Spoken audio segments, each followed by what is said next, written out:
For all its hyperbole, this Huffington Post article is onto something. Consider your list of past, present, and future must-see movies. Chances are there's more than a few sequels on these lists. We vote with our feet, our wallets, our clicks, and we vote sequel heavy.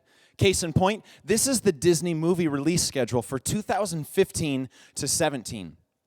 Half of what's on here is a sequel in one form or another. If you add in adaptations, that number jumps above 70%.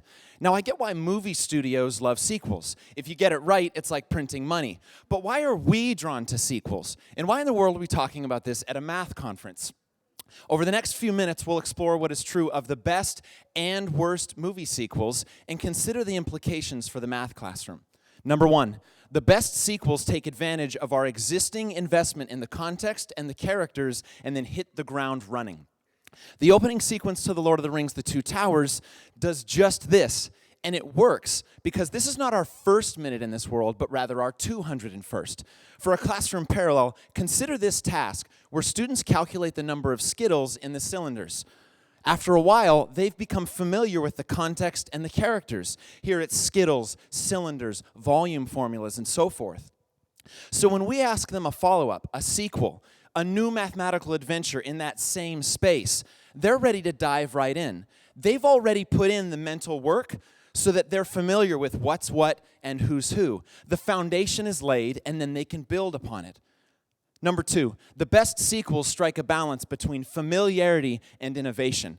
Toy Story 2 brought back Woody and Buzz Lightyear for a new adventure, but Disney and Pixar pushed this film to new heights and greater emotional depths by bringing in a new central character in Jessie. For a parallel, think about Dan Meyer's Car Caravan. This is the first 3-act task I ever did with students, and it's the first problem where I learned about that word sequel as actually mathematical pedagogical vocabulary. The original question is simply, how many cars? Now, a good sequel will bring in familiar elements, but it will also push the problem into new mathematical territory.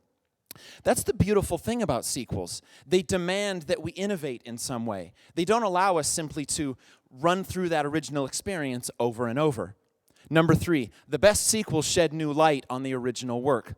Think about that moment at the end of The Empire Strikes Back when we first learn that Darth Vader is actually Luke's father. That absolute mind grenade, exactly right there, means we go back to the first film with fresh insight and a clear picture of the entire story. Think about this parallel in the classroom. Students calculate the perimeter however they want, maybe by adding up all the individual sides. So, what could we do as a sequel to this that would bring new insight to that original problem? Let's reverse the problem. Students then probably make up, invent, and then add together all 4 sides, working sort of one at a time. But eventually they realize, hey, I just need a pair of sides that adds up to 10. And then you can never go back to the original context and not see that structure there. Now, not all sequels are great. In fact, some are downright awful. But as we're writing our own sequels, we can learn from 3 cautionary tales. And to that end, let's play 3 rounds of Guess That Sequel. Go ahead and shout out the answer when you know it.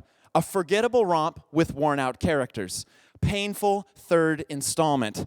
There's being a good sport, and there's career suicide. De Niro is close to the edge. Do you know it? Nobody? Little Fockers brings us our first warning, which is know when to stop. Don't take weak source material and push it into a second or third edition or spoil an excellent problem by spinning off a dozen sequels. Here's another one. The movies were made completely on the fly. Nothing had been formulated at all. You may know Andy Serkis as Gollum. And then the director, Peter Jackson, I didn't know what the hell I was doing. Do you know what it is? Oh, Peter Jackson. The Lord of the Rings was amazing, but the Hobbit films, not so much. Here's the thing. Classrooms and movies deserve a game plan. When you're writing a sequel, don't wing it. Do the prep work. Actually solve the sequel and then bring it to your students. Number 3. Someone actually said this. Every time I watch this movie, blood comes gushing out of my eyes. This is an insult to movies, golf, gophers, and humanity in general.